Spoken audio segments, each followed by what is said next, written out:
What is going on, everybody? Thank you so much for tuning in. We have a really exciting matchup going to be taking place this evening here on Hyperion Esports. But before we dive into that, I am Lord Ethan, joined in the booth by Tenrek. Tenrek, how are you doing?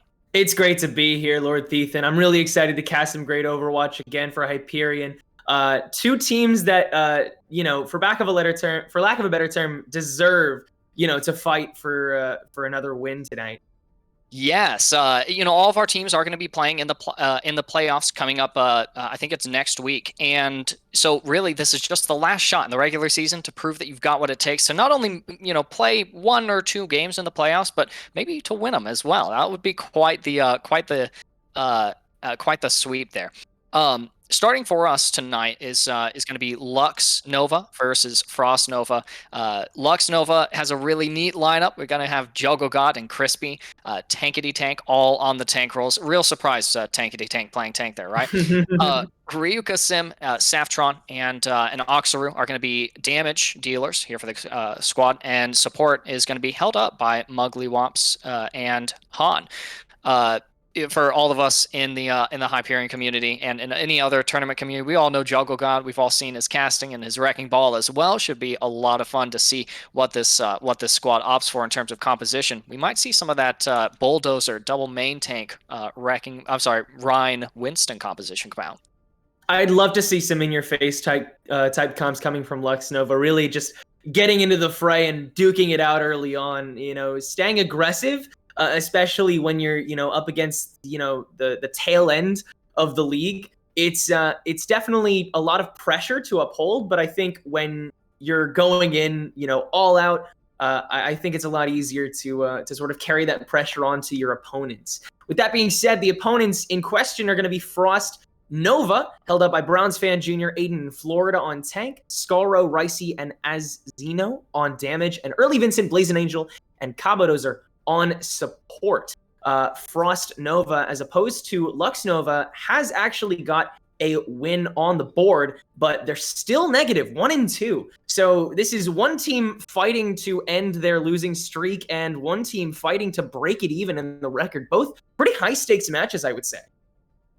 Yeah, you're absolutely right. And the matchup actually that Frost Nova had dropped was against Tempest, who is the number 3 seed in the tournament so far. So we know that Frost Nova is capable of some really good, strong gameplay. The question is, does Lux Nova, are they going to be bringing their A games as well? Do they have what it takes to stand to win against Frost Nova, who did take the number 3 seed? Take a series from them. That's going to be my question. I'm no stranger to Juggle God. Most of these other players are going to be new to me, so I'm very eager to see how these maps play out. We'll be going to Nepal here, starting for our first map this series, and not one of my personal favorite game modes. Control Point isn't. But it is a lot of fun to watch, and the deathmatchy style I think will also favor particularly Lux Nova and the hero pools that they're competent on.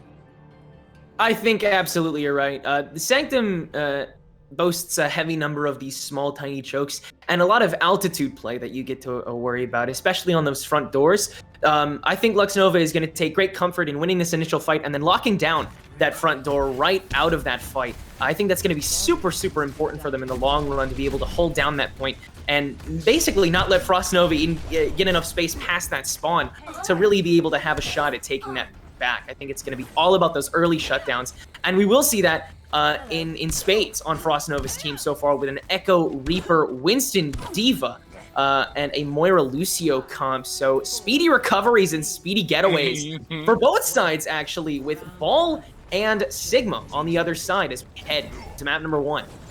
I expected the wrecking ball coming out from Juggle God here on this gimmicky map. There he is swinging around there and looking for that opportunity to pile drive into the backlines, get some juicy ultimate charge. In the meantime, Saftron already setting up that turret ready to rain damage down on Xeno in the skies here, but they're also going to be contested by Ryuka Sim. Teamfight breaking out here in the corner, and Ryuka Sim is just pelting out the damage. Damage amplified is going to help them get closer and closer to that barrage, but the turret is gone here by Scarrow, and the first blood has been spilled on the side of Frost Nova, getting Cabodozer out of the fight.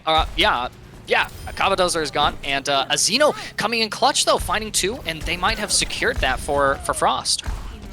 I think Azino did a great job, but I think Lux Nova had a great kite back there. The supports in the back line, along with Ryuka Sim, just chilling on point, really uncontested, had enough damage and enough time stalled out to be able to take out Frost Nova as they approached. I think they flew a little too close to the sun there. Hopefully Frost Nova learns from their mistakes here as they converge onto point once again. Lux Nova decided not to hold front door there, and I think that's a good decision considering their comp. I think Ball is gonna, you know, have a lot more fun and a lot more success chilling on the outside there. However, Scaro will get the first couple picks. Molten Core comes out from Stafftron, but it doesn't look like it's very effective.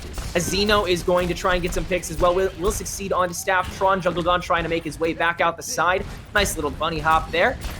Farmers, he's still causing some trouble, but the point is still being contested by Frost Nova. Now more than ever, Reaper's Wraith is going to run out, but not before getting that final pick onto Jungle God. And now the recoup is back, as we see the Winston hop back on as well with that bubble. Great shielding there, and the DPS still have pretty free reign. They haven't been shut down enough yet, and those ults are getting farmed so cleanly. Death Blossom is already back, and while Lux Nova does hold point, I think that was a great dry fight for the members of Frost Nova.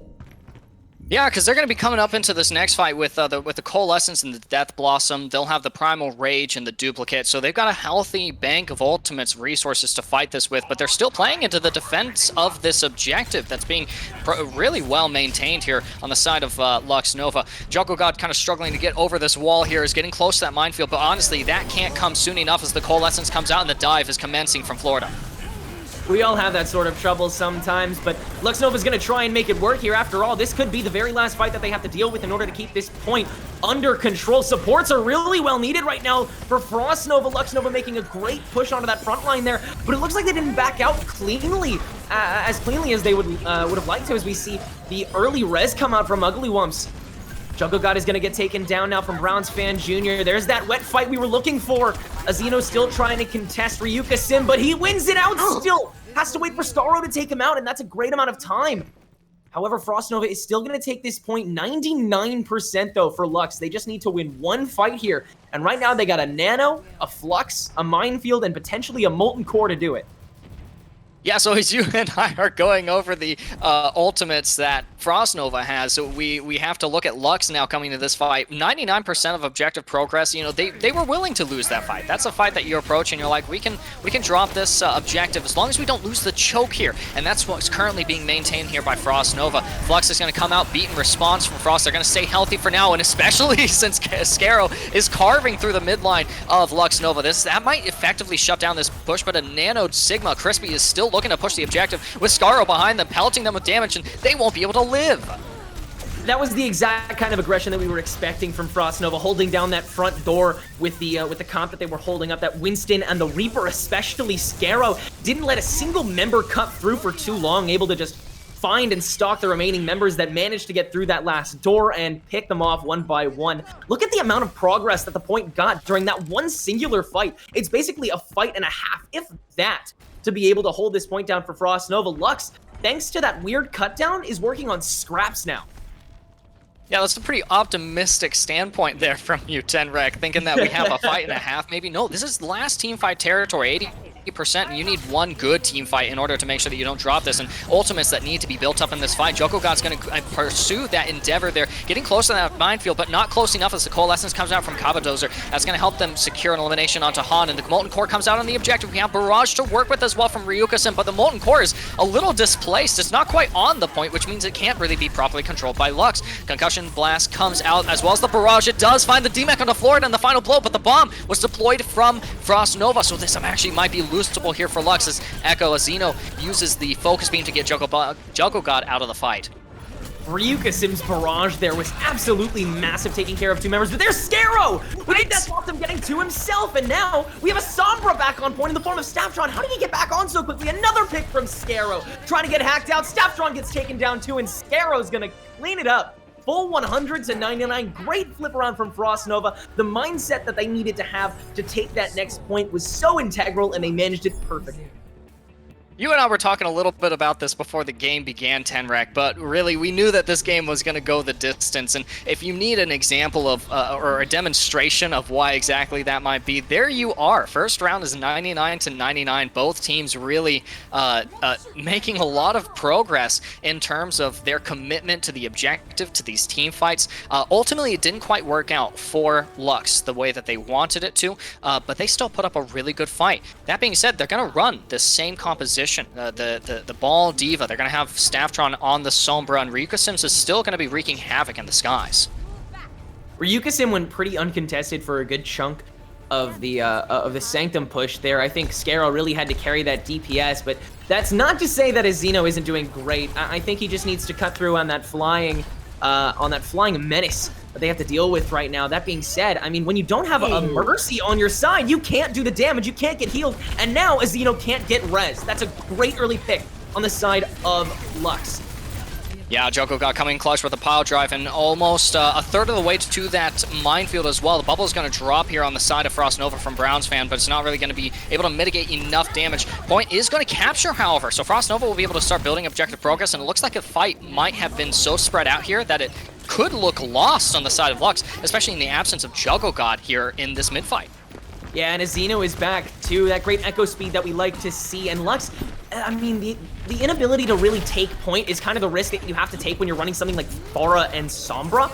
You kind of have to pick around your way until you can manage to start a fight, and sometimes that takes a second. It's a risky idea, it's a risky comp to run, especially when you can't find your way around Frost Nova, and right now Frost Nova is so stalwart. They're not letting the Sombra or Pharah really get too much effective damage. Neither of them have their ult yet. Yeah, that's actually a really good point, but you are working with a couple of ultimates that'll be banked up here soon on the side of Lux Nova. They'll have the bomb from Crispy and the nano boost from Han. It's only a matter of time until enough damage amplification and healing in the skies there gives Mugly once the Valkyrie as well. So an engagement here signaled by the nano boost onto Juggle God is going to break out this whole team fight on the objective. Juggle God kind of struggling to stay connected there, but does have the minefield, but as Browns fan falls off the objective, it actually might be time to deploy it. Minefield does come out, and the beat is going to drop in response. So again, the sustain here is going to be strong on the side of Frost Nova. Looks like Scarrow's out of the fight. Nice side from Crispy as well. Props the missiles onto the backline of Frost Nova, and it's going to elicit the Coalescence as well to come out from Capadozer. The bomb coming out onto the point does find Mugly, which is huge. That's both supports gone here for Lux Nova. Absolutely massive, means that they can stay stalling. They can stay on this point even longer. Staftron shouldn't have used that EMP the way that he did. I think the ability to use your EMP, especially in that mid-fight, I mean, the fight should have been done within seconds after using that EMP, but not only did you let most of the members of Lux, or rather Frost, get away with living, but you let Cabodozer get away with using their Coalescence, which mitigated all of the effects that the EMP tried to propagate. Here's the OT push. Barrage finally comes out from